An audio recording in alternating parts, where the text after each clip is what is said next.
Greetings to you all, and for today's devotion we will look from Psalm 12. Psalm 12, please read your Psalm 12. Now, have you ever noticed that common thread that has been running through many of these Psalms? The common thread in most of the Psalms is this one: the wicked are overpowering us, whereas the faithful ones are disappearing from among the sons of man. You see, now this is the problem we always have. The wicked are always prospering, isn't it?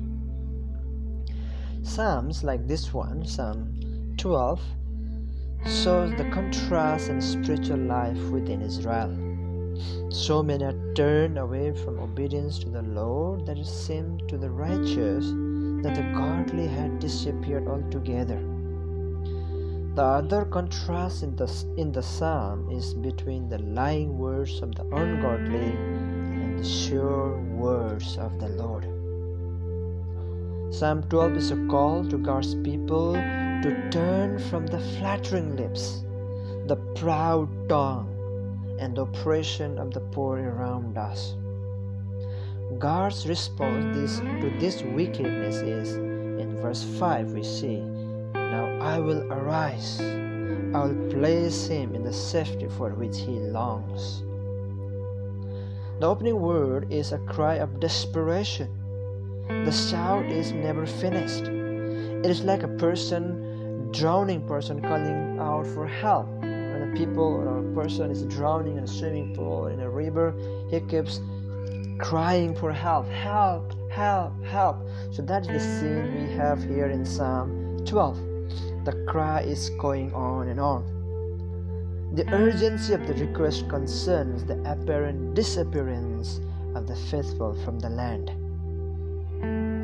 The prayer was made, and also the prayer is speedily answered in verse 5. So there is no indication given of how the Lord's word came to the psalmist.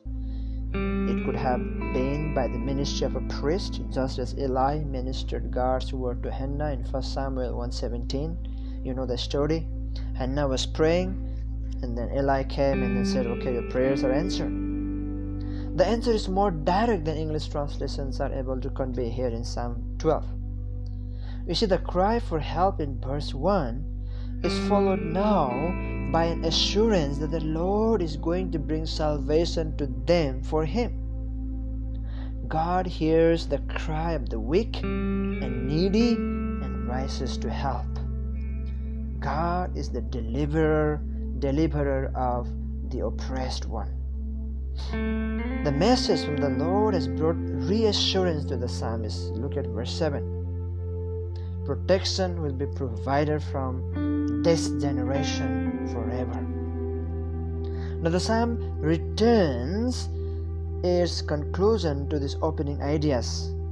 The ungodly are still parading around and among men. The end of psalm is a reminder that believers have to persevere in believing prayer, even as wickedness continues or even abounds. Our pattern has to be that of Jesus, who suffered at the hand of liars in John 8:44-47, and who offered up prayers and petitions with loud cries and tears to the one who could save him from death. And he was heard because of his submission. Hebrews 5:7.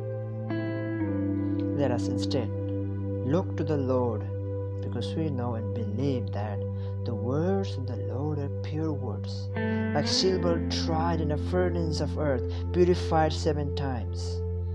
You shall keep them, O Lord, you shall preserve them from this generation forever. In a world tainted by sin, misery, and affliction, there are not many things truly pure. Not many guarantees are truly guarantees. But God is not like man. His words are pure and righteous. In God is neither lying nor even a shadow of turning back. We can trust the words of God implicitly. how will this world come to Christ if the true believers are running away from Him as quickly as non-believers?